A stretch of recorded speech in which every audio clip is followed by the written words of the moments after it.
Okay, so July 2005, I was 10 years old, and my middle brother and I were invited to go on vacation with my aunt and uncle and their two kids, a boy and a girl.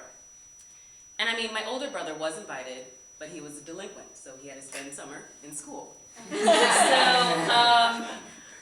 Now she didn't really give me permission to retell this memory, so I'm going to change her name to T in this story. And the boy cousin isn't really relevant, so that's it. And so when we were growing up, T and I were inseparable. We were the same age, we were the same height. We, people mistook us for twins all the time. We looked nothing alike, but my mom and her mom used to insist on dressing us the same. And I'm talking with the same hairstyle and everything. Like cornrows with the beads at the bottom, like you know. So we had the same hairstyle, right?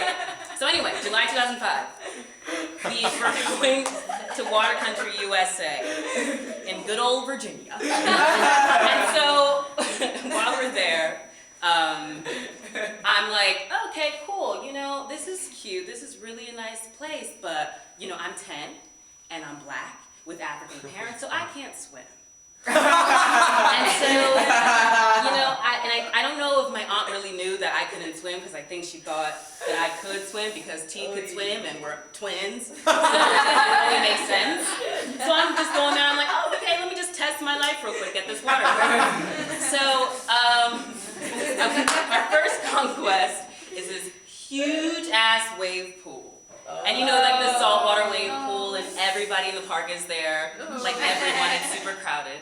And so we're walking on, and like the sun is shining so bright. And I'm strutting there, I'm confident, I got my orange life vest on, that's why I'm confident. So I slide down into the pool, and I'm splashing around, I'm being all like, oh cute, I'm like so cute, But I could stand because it's like 3 feet.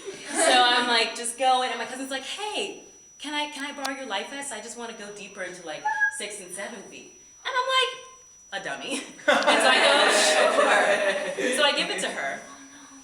And she's going deeper, I'm watching her swim off like a dolphin into the waves.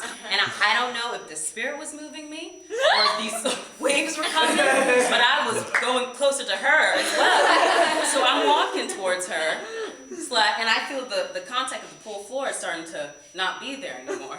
So I'm keep going, and these waves are actually now really rising, and they're going like hardcore, and I'm going under, and I'm going like above, and I'm like, oh wait, I think I might drown right now.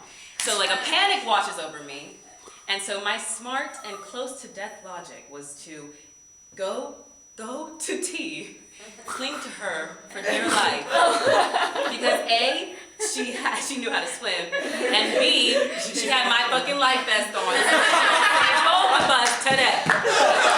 So I go to her, and I'm close enough for so I can touch her, right? And I'm going for her, and I'm my eyes are closed, I'm clawing around in the water. And I get to her, my plan is executed flawlessly. Because I am clung to her like she is my savior. And actually, by clinging to her, I'm actually forcing her underwater. So I'm sitting on her shoulders the whole time, and I'm like, well, I'm still underwater too, so I'm like trying to get above water, but she's really underwater underneath.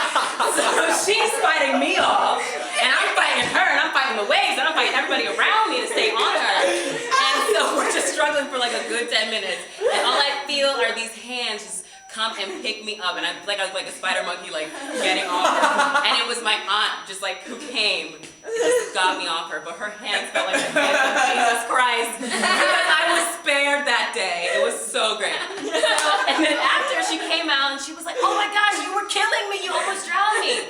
And then we just laughed about how I, almost accidentally killed her.